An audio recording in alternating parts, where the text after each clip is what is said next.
and thank you very much indeed for joining us for this special interview on the sidelines of the IISS Manama Dialogue here in the Bahraini capital. Well, I'm joined now by Dr. Constantinos Kombos, who is the Cypriot Minister of Foreign Affairs. Thank you very much indeed for speaking to Arabiya English. Thank you very much. You gave an address at this summit in which you focused on the threat posed by Russia, Iran and the Houthis. What was your call to action? The point I was making was that we're facing, in general, a threat because of the situation in the Red Sea. This is affecting maritime navigation, it's affecting economies, and at the same time, there is not the same kind of horizontal or level playing field, in the sense that the impact is not shared in the same way. One has to look at the insurance premiums. It's obvious that there is some preferential treatment taking place. So my call for action was basically we need a strategy. We need to raise the issue that this is important and affecting our interests collectively.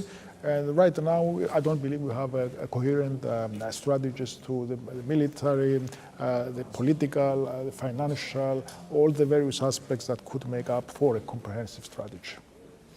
Yemen is not exactly next to Cyprus. It's about 2,000 kilometers away from your country. So why are the Houthis and their activities such a focus for you, and why were they such a focus of your address? If we take as yardstick the geographical proximity, Yemen is closer to us in terms of distance than Brussels. But more important than that is the fact that we have a very strong shipping sector, 11th largest commercial fleet in the world, third in terms of ship management in the world, around 20% of the ship management that takes place is through Cyprus. So we are very much affected like everyone else. The problem we have is not with any specific kind of factor, is with the fact that maritime navigation has been affected. And this is something that we cannot take lightly. We need to take the necessary course of action to make sure that our interests are protected and try and find the best possible way of doing it. At the moment, I don't think we have calibrated our approach, taking into account the positions of the regional actors, the regional players that are very much affected directly by this. So we need to come together and have the conversation, at least have the conversation and start from that. Cyprus is less than 1,000 kilometers away from the Kingdom of Saudi Arabia. And as you're speaking to Arabiya English, I just wondered if you could tell us, how would you characterize the relationship between Cyprus and Riyadh?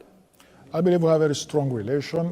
Just recently in New York in September, during the General Assembly High-Level Week, we signed a general cooperation agreement, which is something that's very important in institutional terms for the Kingdom of Saudi Arabia.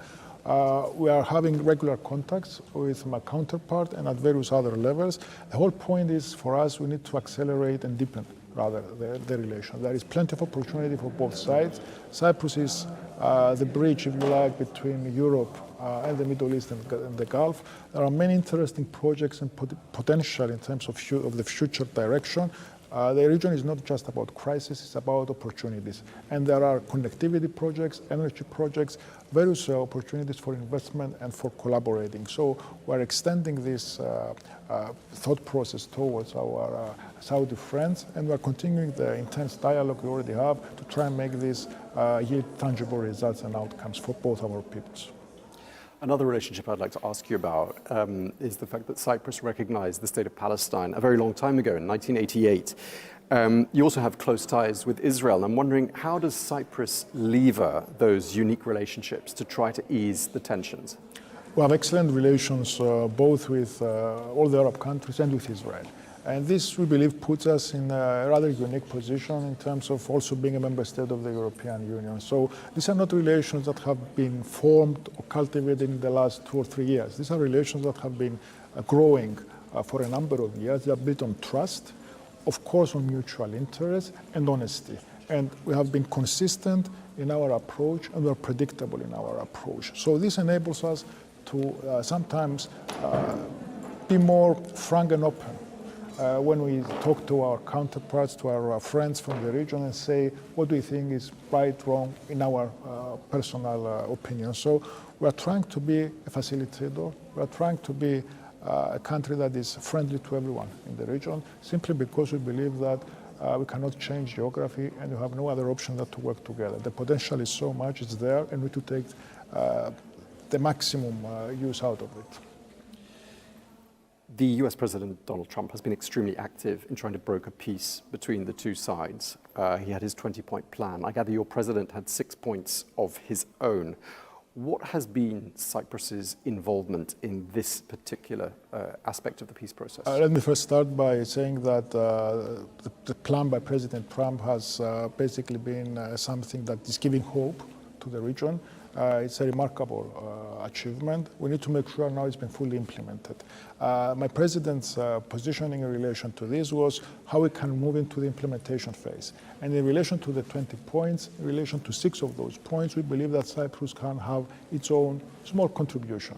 We're not pretending that we're going to solve or apply or implement the whole plan, and no one can do it on its own, but we believe you need to have synergies. And there are sectors like reconstruction in terms of security, there are sectors, parts of the plan that we could be relevant because of geography, because of the excellent relations that you mentioned earlier with all the stakeholders. So we're trying to build up on what we have already been doing in terms of the humanitarian front, through the Maritime humanitarian corridor that we have been using for a long time now. Around 30,000 tons of aid have reached Gaza through Cyprus.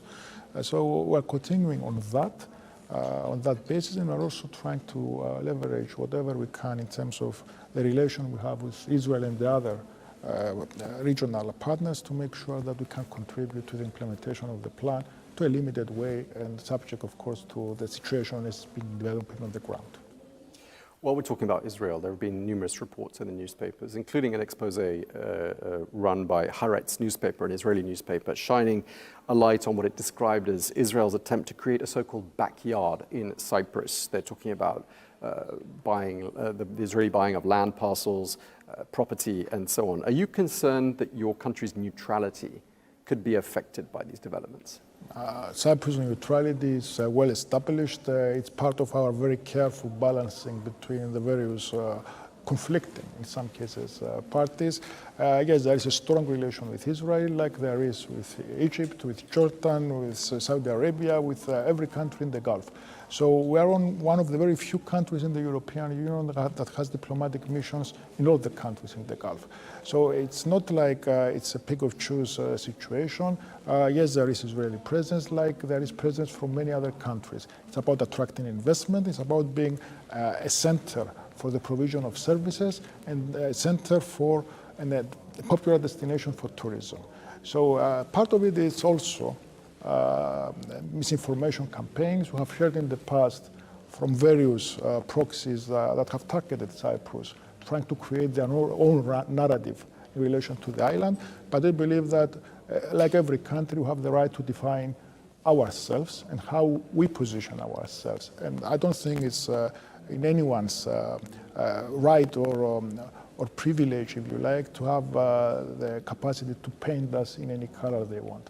We are having our own approach, our own foreign policy for the best interest of the Republic of Cyprus, primarily, then the European Union and our region as the closest partner to that region from the European continent. And just lastly, Dr. Kombos, Cyprus is going to take over the presidency of the EU in January. One of your priorities, I know, is migration. Just tell us, what do you think overall Cyprus is going to bring to the table? Cyprus is going to try and bring to the table the excitement and enthusiasm of a small state that has a presidency. For us, it's a huge challenge, and we're going to try and work the maximum of our capacity to come through as an honest broker.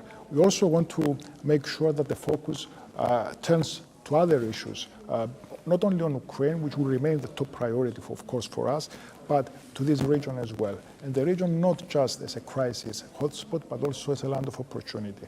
Maritime security, very important for us. Migration, very important for us. We're trying to put on the agenda issues that are perhaps being neglected because of everything else that is happening around the world. So let me clarify, this is going to be a presidency that is very much focused on the priorities of the European Union per se. We have the MFF, which is basically setting up the financial situation in Europe for the next few years. We have to negotiate that. Ukraine, how we can ensure the resilience and the support, our support towards Ukraine. And then we also have the shifting or the sharing of the focus also in relation to this part of the world. We wish you and Cyprus all the best with taking up that EU presidency. Thank you very much indeed for your time, Dr. Constantinos Kombos, Cypriot Minister of Foreign Affairs. Thank you very much indeed. Thank you. And thanks to you for watching this special edition here on Al Arabiya English.